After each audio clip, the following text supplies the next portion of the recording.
महाराष्ट्रामध्ये जवळपास 9 वर्षानंतर स्थानिक स्वराज्य संस्था मधल्या नगरपालिका आणि नगरपंचायतीच्या निवडणुका लागलेल्या आहेत.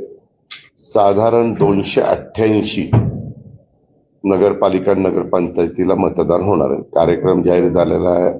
त्या भागात आचारसंहिता लागलेली आहे. मी पासून थोडीशी चाचपणी केली. आपल्याला सगळ्यांनाच माहिती आहे की ही नगरपालिका पूर्वी आघाडीवर लढली जायची किंवा अशा पद्धतीने, म्हणजे स्वर्गीय कारभारी अण्णा असताना पण, स्वर्गीय विनोद कुमार गुजर साहेब असताना पण त्यांचे पॅनल व्हायचे आणि निवडणूक लढली जायची आणि जे येतील ते पवार साहेबांचे, असं साधारण त्या काळातलं सूत्र होतं.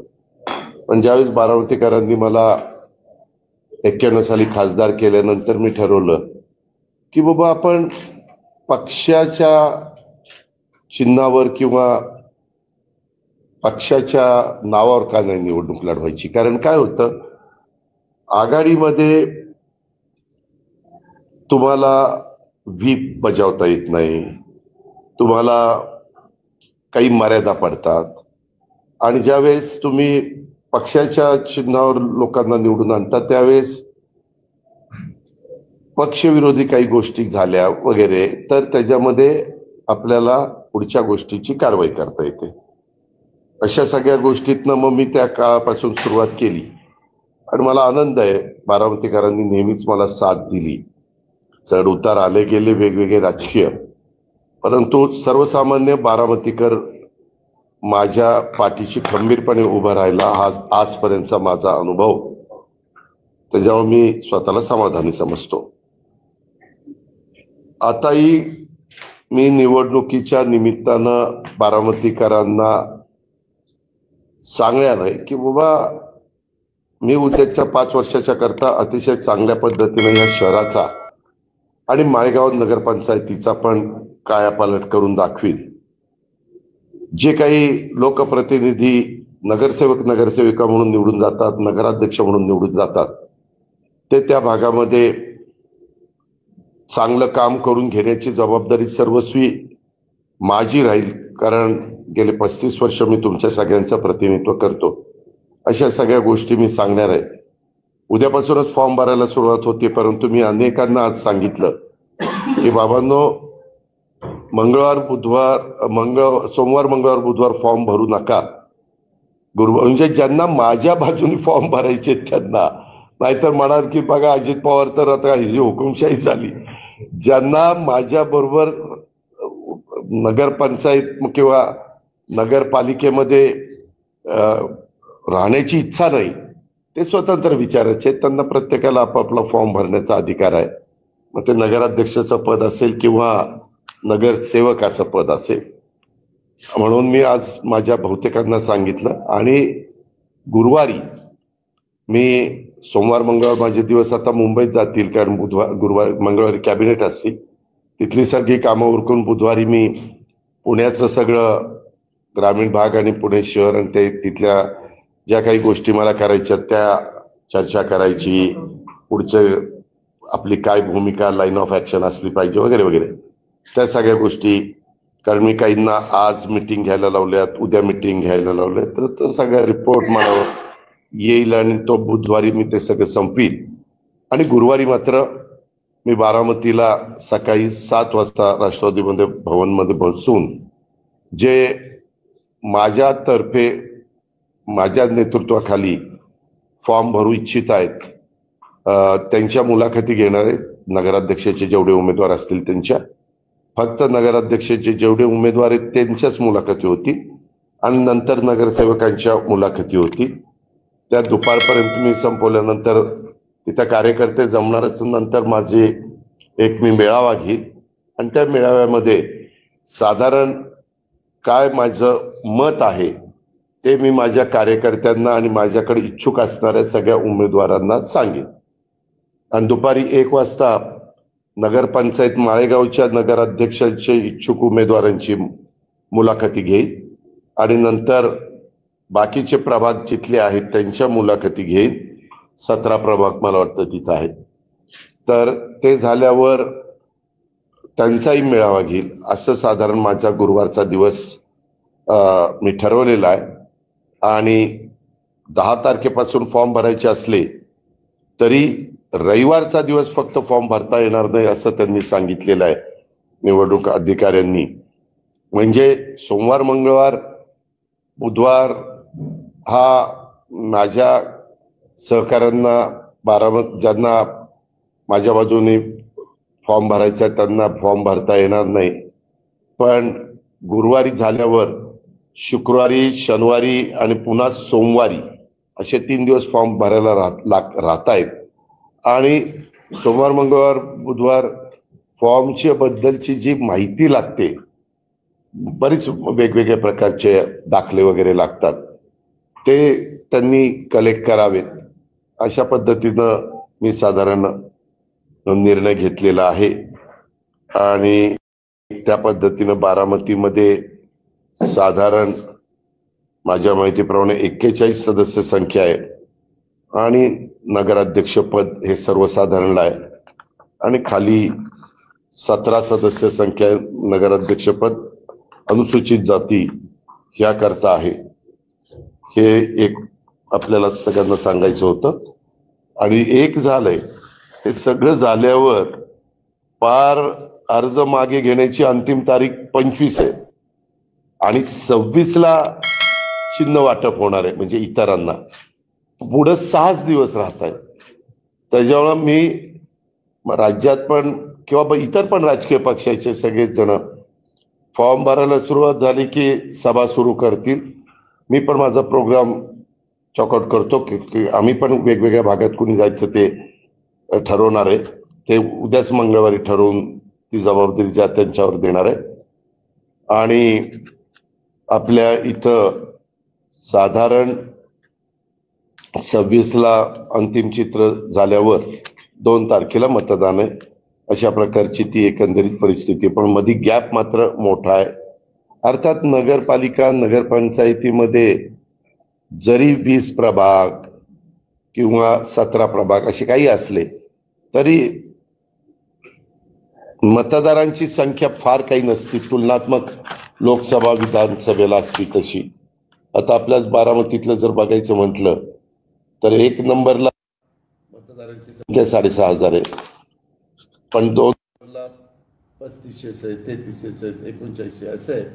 म्हणजे सगळ्यांना ते चिन्ह पोचेपर्यंत कुठली अडचणी येईल असं मला वाटत नाही बारामतीमध्ये. आणि नगरपंचायत झाल्यानंतर माळेगावमध्ये पण मोठ्या प्रमाणावर कामं करण्याचा प्रयत्न आम्ही महायुतीच्या सरकारच्या माध्यमातून केलेला आहे. हे पत्रकार म्हणून आपण पण जाणता.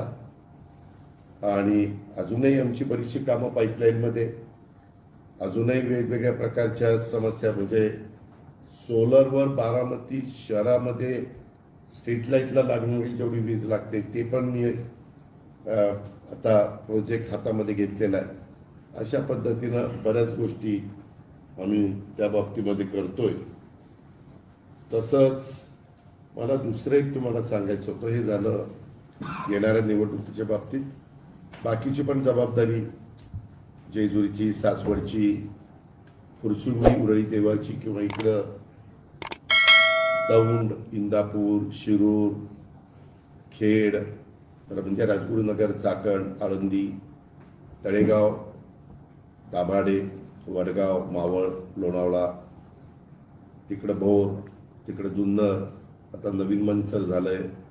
अशा वेगवेगळ्या निवडणुका होणार आहेत. त्याच्याबद्दल पण आम्ही सगळेजण लक्ष ठेवून, आणि राज्यात पण चाललेलं आहे तिथं पण आम्ही पण लक्ष ठेवून, आमचे मित्रपक्ष पण लक्ष ठेवून आहेत आणि समोरचे विरोधक पण लक्ष ठेवून. हे मला आपल्या सगळ्यांच्या निदर्शनास आणून द्यायचं होतं. दुसरं, मधल्या काळामध्ये काही घटना घडल्या त्याच्याबद्दल स्पष्टपणे मी माझी भूमिका मांडली आणि त्याच्याबद्दल इन्क्वायरी पण सुरू झाली, FIR पण दाखल झाली ज्यांच्या सह्या आहेत त्यांच्यावर, आणि चौकशी पण सुरू केलेली आहे. 1 महिन्याची मुदत मुख्यमंत्री महोदयांनी दिलेली आहे आणि त्यावेळेस सगळं वस्तुस्थिती काय ती जनतेच्या समोर येईल. 1 रुपयाचा व्यवहार न करता नुसते आकडे लिहून कसा कागद होऊ शकतो ते आजपर्यंत मला काही कळलेलं नाहीये. आणि त्याच्यावर मी पण आश्चर्यचकित झालो की असं कसं ज्या रजिस्टर ऑफिसच्या व्यक्तीने हे नोंदणी केली त्यांनी कशामुळे ही नोंदणी केली, काय त्याला असं घडलं की त्यांनी चुकीचं काम केलं, अशा सगळ्या गोष्टीचा वस्तुस्थिती आपल्याला महिन्यांनी कळेल. कारण सगळे चांगले अधिकारी मुख्यमंत्री महोदयांनी त्या कमिटीवर नेमलेले आहेत. ते सुरू झाल्यावर पत्रकार मित्रांनो काय होतं, निवडणुका जवळ झालं की आमच्यावर आरोप सुरू होतात, कुठनं तरी काहीतरी. मागेही तुम्हाला आठवत असेल की असाच 2009 का 8ला 70,000 कोटीचा आरोप झाला. त्याला 15-16 वर्ष झाली, परंतु त्याच्यातनं काही कुणी पुरावे देऊ शकले नाही, काही होऊ शकले नाही. पण बदनामी तर आमची होती. कुणी पण उठायचं, ते असं झालं तसं झालं. अलीकड मीडियामध्ये बोलताना वेगवेगळे प्रवक्ते बोलतात, ते पण त्याच्यामध्ये करतात. शेवटी चुकीचं कुणाकडनं घडलं आणि त्याच्यामध्ये काही त्याच्यावर आरोप झाले तर एक वेळ आम्ही समजू शकतो. परंतु सकाळपासून रात्री उशिरापर्यंत लोकांची कामं करायची, पारदर्शकता कशी राहील ते बघायचं, नियमाला धरून करायचं, संविधानाने सांगितलेल्या सगळ्या गोष्टीचा आदर करायचा, घटनेचा कायद्याचा पूर्णपणे कुठेही तिथं चूक होणार नाही हे बघायचं. आणि ते झालं की लगेच बारामतीतल्या कुठल्या जमिनीचं काढायला लागले. माझं तुम्हालाही सगळ्या पत्रकार मित्रांना आव्हान आहे, मी माझ्या राजकीय कारकिर्दीला सुरुवात केल्यापासून मी कधीही माझ्या हातनं कुठली चुकीची गोष्ट होऊन देत नाही. आणि मी मागेही 2-3दा इकडला मुंबईला सांगितलं, पुण्यामध्ये सांगितलं, आता तुमच्या इकडे सांगतो की माझ्या नावाचा वापर करून माझ्या जवळचे नातेवाईक असतील, लांबचे नातेवाईक असतील, माझे जवळचे कार्यकर्ते असतील, माझ्या जवळचे सहकारी असतील, माझ्या जवळचे अधिकारी असतील, त्यांनी जरी कोणी काही सांगितलं, त्यांनी तर सांगूच नाही, पण यदा कदाचित काही सांगितलं तर ते नियमात नसेल तर अजिबात संबंधित अधिकाऱ्यांनी त्या कामात करता कामा नये. अजिबात कुठलाही दबावला ते बळी पडता कामा नये. हे मी स्पष्टपणे सगळ्या माझ्या क्लास 1, क्लास 2, क्लास 3 या सगळ्या अधिकाऱ्यांना पण आव्हान करतो. आणि IAS IPS ऑफिसर जे कोणी वरिष्ठ अधिकारी त्यांना पण सगळ्यांना आव्हान करतो. आता पत्रकार मित्रांनो, तुम्हाला माहिती आहे, बारामती तालुका खरेदी विक्री संघ मेडल इथं गट क्रमांक 414/1 जमिनीच्या बाबत काहीतरी आरोप झाले. मी त्याही वेळेस सांगितलं की जे आरोप झाले त्यांनी कागदपत्र तपासावी, त्याच्यात जर चुकीचं झालेलं असेल तर संबंधितांच्याकडं तक्रार करावी, संबंधितांनी त्याची चौकशी करावी, कायद्याच्या नियमाच्या अधीन राहून, आणि चौकशी करून सत्य लोकांच्या समोर आणावं. आता ही 25/3/1994 रोजी जिल्हाधिकारी पुणे यांनी तहसीलदार कार्यालयामार्फत जमीन मिळणेकामी खरेदी विक्री संघाने प्रस्ताव दिला होता. कधी 94 साली. नंतर 4थ्या महिन्यात म्हणजे पुढच्याच मार्चला प्रस्ताव दिला. एप्रिलला ग्रामपंचायत मिळत होती, त्यांनी शासकीय जागा मिळवा, ठराव मिळावा असं मागणी आम्ही म्हणजे संघाने केली. 15/4ला विषय नंबर 7 मध्ये ती 5 एकर जागा देण्याबाबतचा ठराव झाला. कारण ग्रामपंचायतीच्या हद्दीत जागा पाहिजे असेल तर त्यांचा ठराव लागतो. 11/5/94ला 2 महिन्यांनी त्याची सर्व कागदपत्रांची पूर्तता करून प्रस्ताव जिल्हाधिकाऱ्यांकडे सादर झाला. तहसीलदारांनी काही प्रस्तावातील त्रुटी पूर्ण करण्याबाबत पत्र संघाला दिलं. संघाने ते सगळं काही नीटनेटकं केलं, त्या त्रुटी पूर्ण केल्या. आणि साधारण त्यांनी पर्यायी जागा उपलब्ध करून देण्याबाबत तहसीलदार यांचे पत्र संघाला मिळाले. शासन आणि कागदपत्रांची पूर्तता मेढ्यात येथील जमिनीच्या बदल्यात 5 एकर जमीन उपलब्ध करून देण्याबाबत कालावधी गेला. आणि 22ला पुन्हा 2001ला ही मेढत गावातील गायरान जमीन संस्थेच्या व्यवसायासाठी देण्याकरता शिफारस पत्र आलं. आणि तशा पद्धतीनं ही जमीन माझ्या माहितीप्रमाणे त्याची किंमत त्यावेळेस ठरवली 2003ला बरं का, 1.5 लाख रुपये. तुम्हालाही माहिती आहे की त्यावेळेस जमिनीचा दर काही एवढे नव्हते तिकडच्या, आणि तिथं तर मला वाटतं कमरे एवढा खड्डा होता. म्हणजे मी नंतर कितीतरी मुरुम टाकून ते सगळं भरून घेतलं, संघाला मदत केली होती मी त्यावेळेस. आणि त्याच्या संदर्भामध्ये मग त्यांनी ताबा पावती 2003ला 5व्या महिन्यात दिली संघाच्या नावाने. म्हणजे मागणी केली 94-3ला, मार्च 3ला, आणि झालं 2003ला. म्हणजे 9 वर्ष त्याला गेली. आणि त्याच्यानंतर मग ते एनए, आता एनएच्या बद्दल तर आम्ही निर्णय घेतला, आता एनए काढूनच टाकलं. त्या एनएच्या बद्दल एवढ्या तक्रारी यायच्या, आता एनए प्रकरणच ठेवलेलं नाही राज्य सरकारने. आता 2020 मध्ये मला असं वाटलं की तिथं आता जरा पंप करावा, कारण बारामती वाढली, एक गोडाऊन करावं, मंगल कार्यालय करावं, असं काय काय काय काय आमचं ठरलंय. तशा पद्धतीनं झाडं लावली, बाकीच्या सगळ्या गोष्टी केल्या, पण त्याचंही काहीतरी काढलं होतं म्हणे. माझी विनंती आहे की जर त्याच्यामध्ये पुरावे असतील, कागदपत्रांचे सगळे दाखले असतील, पण चुकीचं झालेलं असेल तर जरूर चौकशी झाली पाहिजे.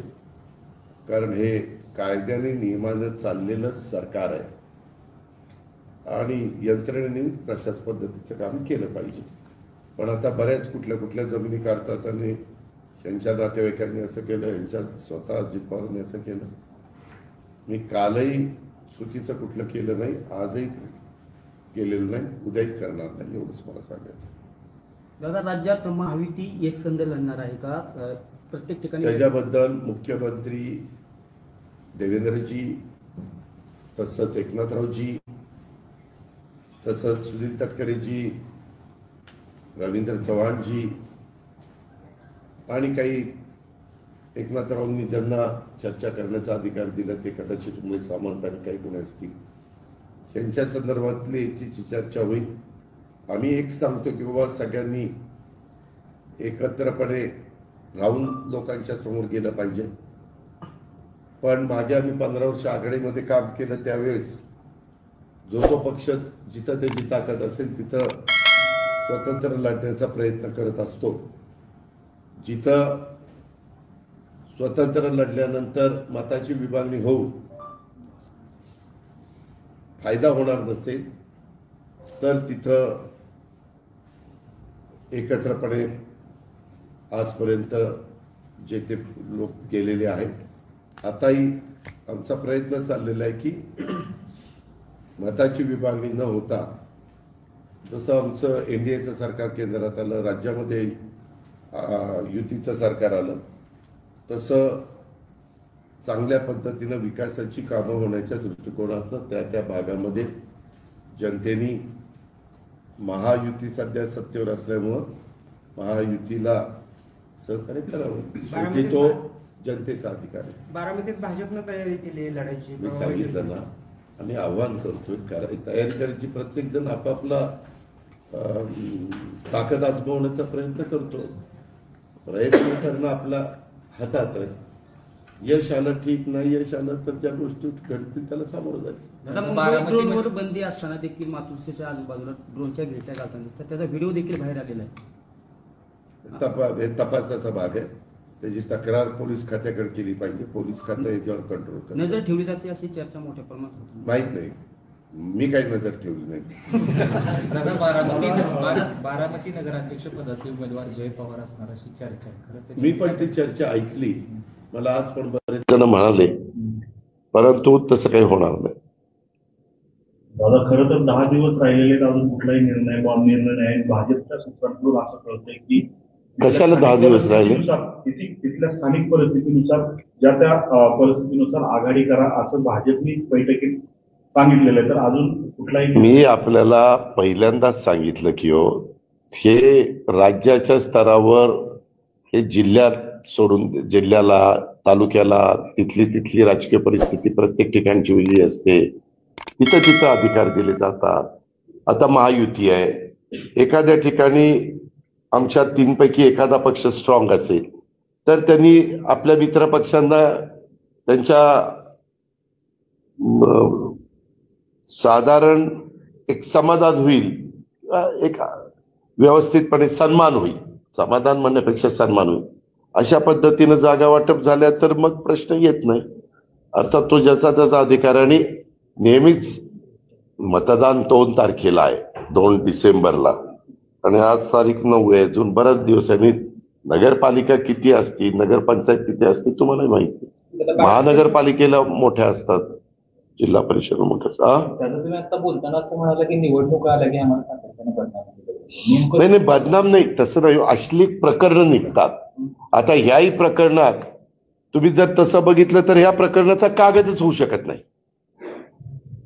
हे आकडे तुम्ही 300 कोटी 1800 कोटी वगैरे जे काही आपण बघितलं, 1 रुपया कुणाला दिला नाही आणि काही नाही, त्याच्यात काय अर्थच नाही ना. पण आता मी जास्त त्याच्याबद्दल बोलण्यापेक्षा चौकशी उद्या, चौकशी झाल्यावर सत्य बाहेर येईल. समोर भूमिका मांडताना दिसत नाही असं देखील आरोप केला जातो. मी मांडली, त्याचा बापाने मांडली ना. सुरुवातीला हा व्यवहार ज्यावेळेस झाला त्यावेळेस सुरुवातीला म्हटला की या व्यवहाराशी माझा संबंध नाही. त्यानंतर एक मिनिट काय होतं, मी म्हणून तुमच्याशी जरा बोलायला, कारण तुम्ही काही कसलाही प्रश्न विचारता. त्यावेळेस मी असं म्हणलो होतो की मी सकाळपासून त्या आढावा बैठका घेतोय. त्या आढावा बैठका घेऊन मी आत्ता बाहेर आलोय. तिथं मीडियाशी मी बोलायचो. मी उद्याच्याला मात्र संध्याकाळी, म्हणजे मी सगळी माहिती घेऊन तुमच्याशी बोलीन. आणि त्या दिवशी बोललो, दुसऱ्या दिवशी संध्याकाळी बोललो. कारण आपल्याला ज्या गोष्टीची अजिबातच माहिती नव्हती ती माहिती घेतल्याशी मी बोलतो. अजित पवार म्हणून पण बोलतो, परंतु तुम्ही लावताना राज्याचे उपमुख्यमंत्री अजित पवार असं म्हणले. मी जरी म्हणलो, आता मी एक नागरिक म्हणून बोलतो, तरी तुम्ही सांगताना काय म्हणणार, हा उपमुख्यमंत्री स्टेटमेंट केलं म्हणणार ना. त्याच्यावर मीच सांगितलं होतं आणि मी केलं ना. दुसऱ्या दिवशी स्टेटमेंट केलं, लगेचच ते काय ते कॅन्सलेशन केलं, त्या कंपनीची माहिती घेतली, सगळं काही केलं. पार्थ पवारांनी चुकीची भूमिका घेतली, त्यांना पाठीशी घालण्याचं काम नाही. परंतु जी त्यांनी आता जी प्रकरणाची चौकशी होती, सिडकोचा देखील 5,000 कोटींचा घोटाळा. मला त्याबद्दल काय बोलायचं नाही. मी फक्त ह्याच्या संदर्भामध्ये माझं डायरेक्ट ब्लड रिलेशनच तिथं होतं, म्हणून मी सांगितलं की ही चौकशी व्यवस्थितपणे झाली पाहिजे. मुख्यमंत्र्यांनी पण ते ताबडतोब सूचना दिल्या, त्याच्यामध्ये GR पण काढला आणि चौकशी झाली. त्या दिवशी मला वाटतं नोंदणी कार्यालयावर धाड पण पडली, म्हणजे पोलिसांनी रेड पण टाकली कागदपत्र वगैरे जमा करण्याच्या करता. असं या प्रकरणामध्ये पहिल्यांदा खरेदी करत नाकारले होते साहेब निबंधकांनी, असं एक तक्रार आहे पोटवरच्या नागरिकांनी केलेली. आणि त्याच्यानंतर त्यांनी ती तक्रार दाखल केली, याची चौकशी 300 कोटीच्या नंतर त्यामध्ये भरली नाही. तक्रार झाली. मी आपल्याला सांगू का साहेब, मी काय मगाशी म्हणलं, ह्या राज्याचं ACS additional chief secretary revenue आणि राज्याच्या 12 कोटी जनतेच्या मुख्यमंत्र्यांनी सूचना केली की त्यांच्या अध्यक्षतेखाली चौकशी करायची आणि काय काय त्या चौकशीमध्ये आलं पाहिजे हे सगळं सांगितलं. पुन्हा तेच विचारताय तुम्ही. आता ती चौकशीमध्ये त्यांनी करताना ज्याला कोणाला काय माहिती असेल त्यांनी द्यावी तिथं. पुण्यातील 22 दशकांची देखील चौकशी होणार आहे. अरे जे काय आता त्याच्यामध्ये त्यांनी काय सांगितलंय, माझ्याकडे आता तो कागद नाही, मी काल प्रेसला वाचून दाखवला की अशा प्रकारच्या पुन्हा चुका घडणार नाही म्हणून काय काळजी घेतली पाहिजे, काय खबरदारी घेतली पाहिजे शासन म्हणून. म्हणजे आमचा नोंदणी विभाग असेल किंवा संबंधित अधिकारी असतील, त्याची चौकशी झाल्यानंतर त्याचाही रिपोर्ट ते देतील ना. कारण त्याच्यात विभागीय आयुक्त पण आहेत, कलेक्टर पण आहेत, जौमोद्दे आयुक्त पण आहेत, असे बरेच जण आहेत. दादा, महायुतीतले माजी मंत्री तानाजी सावंत यांनी असं म्हटलं की राष्ट्रवादी अशी अवलाद आहे की ती सत्तेशिवाय शांत बसू शकत नाही आणि पाण्यातून जसं मासा बाहेर काढल्यानंतर तडफडतो तशी अवस्था राष्ट्रवादीची. विनाशक आले विपरीत बुद्धी, आम्हाला काही बोलायचं नाही. कारण आम्ही मित्र पक्षांना, आम्ही सुसंस्कृत महाराष्ट्रामध्ये राजकारण करतो. यशवंतराव चव्हाण साहेबांनी तो सुसंस्कृतपणा शिकवलेला आहे. दुसऱ्यांनी वेडेपणा केला, असे काही बेजबाबदार आरोप केले म्हणून आपण त्याला उत्तर देऊन लगेच तुम्ही आहेच ना तानाजीराव सावंत, आपण असं म्हणलो, अजित पवार असं म्हणले, आता तुमचं काय म्हणणं. तुम्हालाही मीडिया चालवायचा असतो, 24 तास काहीतरी दाखवायला पाहिजे ना. त्याच्यामुळे मला काही त्याच्याबद्दल बोलायचं नाही. नगरसेवकांची संख्या बारामतीमध्ये मागच्या तुलनेत वाढलेली आहे आणि आपल्यावरती राज्याची जबाबदारी आहे, तर कसं काय कसली? इच्छुकांची संख्या मोठी आहे, नगरसेवकांची संख्या जास्त आहे, एकंदरीत राज्यातलं चित्राचं प्रचाराचं नियोजन कशा पद्धतीने असतं? ते माझं मी करतो, काळजी करू नका. असं कुणी पण, तू जरी एखाद्या पक्षाचा नेता असेल तर मी असं नियोजन करणार.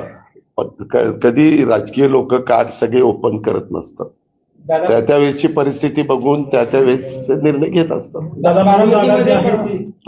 जागा जी आहे ती महात्मा फुलेच्या मालकीची ऐतिहासिक होती, मात्र कुठली? कृषी विद्यापीठाकडे पण होती. कुठली? हे कालच्या प्रकरणातली. अरे आता पुन्हा कशाला काढतात? त्याची चौकशी होणार आहे ना बाबा, चौकशीच होणार आहे. मगापासून तेच सांगतोय, तेच उघडायचं आहे. दादा, बारामतीत खरेदी विक्री संघाच्यावर जसा आरोप झाला तसंच तुमच्या सोनगावच्या जमिनीबाबत देखील परवाच्या पत्रकार परिषदेमध्ये उल्लेख झाला होता. मग मी सांगितलं ना, त्याची चौकशी करा. जर कुणी चुका केल्या असतील तर त्यावर FIR दाखल करा आणि जी काही कारवाई असेल ती करा. काय अडचण?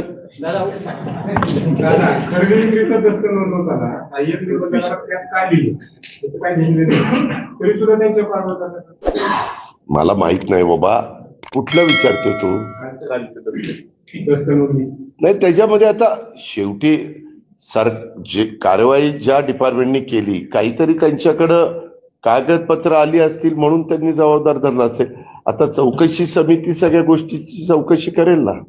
दादा, बारामती नगर परिषदेमध्ये एक प्रश्न आहे. आपल्याकडे कंत्राटी कर्मचारी आहेत, एक संस्था आहे एका नावाची, ती संस्था पगार चोरी करते कर्मचारी. तक्रार करा. आता आचारसंहिता लागली, त्याच्यावर आता काही सांगितलं तर आचारसंहितेच्या काळात मतं मिळवण्याच्या करता अजित पवारांनी सांगितलं, डोक्याला ताप नको तिथं. नाही विषय नाहीये. मग आपल्या बारामती शहरामध्ये बाहेरचे कंत्राटदार येऊन अशा पद्धतीने बारामती नागरिकांची पगार चोरी करणं हा विषय. हो, विषय आहे. आता मला त्याची चौकशी करता येणार नाही. ती चौकशी करायची म्हटलं तर चीफ ऑफिसरला विचारावं लागेल. आता आचारसंहिता सुरू झालेली आहे.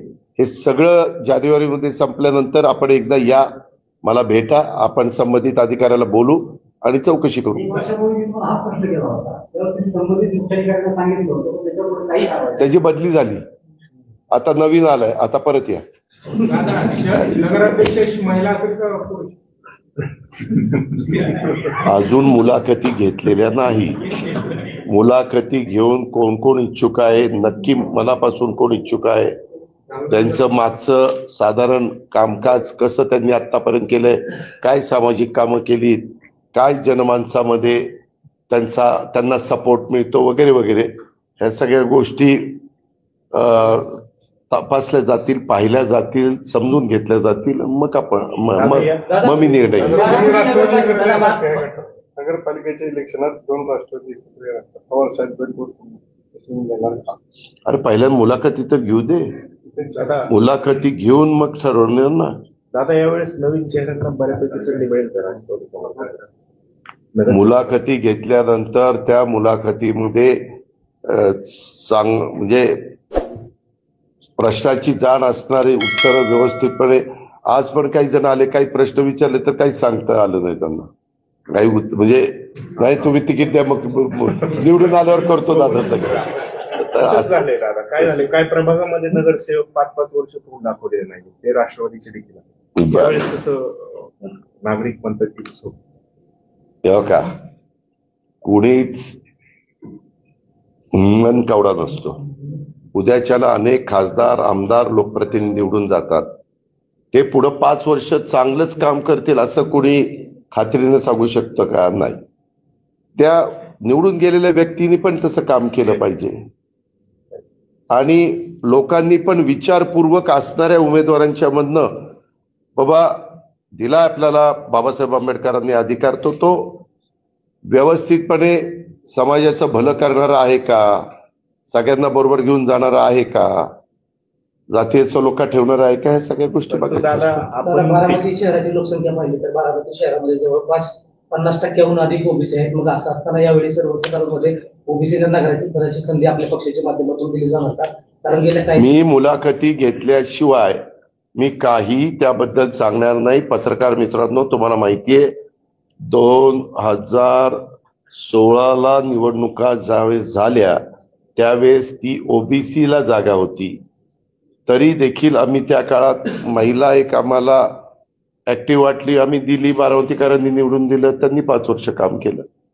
त्याच्यावर आता मला अजून उमेदवारच नक्की कोण कोण आहेत हे जी आज काही भेटले, पण माझी जी कामाची पद्धत आहे, आज गेले 35 वर्ष मी किती निवडणुका केल्या, किती आमदारकीची तिकीट दिलेत, खासदारकीची तिकीट दिलीत, मंत्री केले, राज्यमंत्री केले, अनेक जणांना केले ना, केले का नाही केले. मग त्याच्यामध्ये थोडंफार आम्हाला जरा त्याच्यातलं काही गोष्टी माहिती आहेत, त्या मी गुरुवारी हे करून एवढ्या आपल्या महत्वाच्या बारामतीचं प्रतिनिधित्व करत असताना ती व्यक्ती प्रथम नागरिक आहे, म्हणजे उद्याच्याला आपण जी काही निवडून देणार आहे किंवा नगरपंचायत माळेगावला पण तीच गोष्ट आहे, तर त्या पद्धतीने मी करीन. नगराध्यक्ष पदासाठी मोठ्या प्रमाणात इच्छुक आहे, पण कोणते निकष नगराध्यक्ष पदासाठी? माझ्या मनाला जे योग्य वाटतील ते निकष.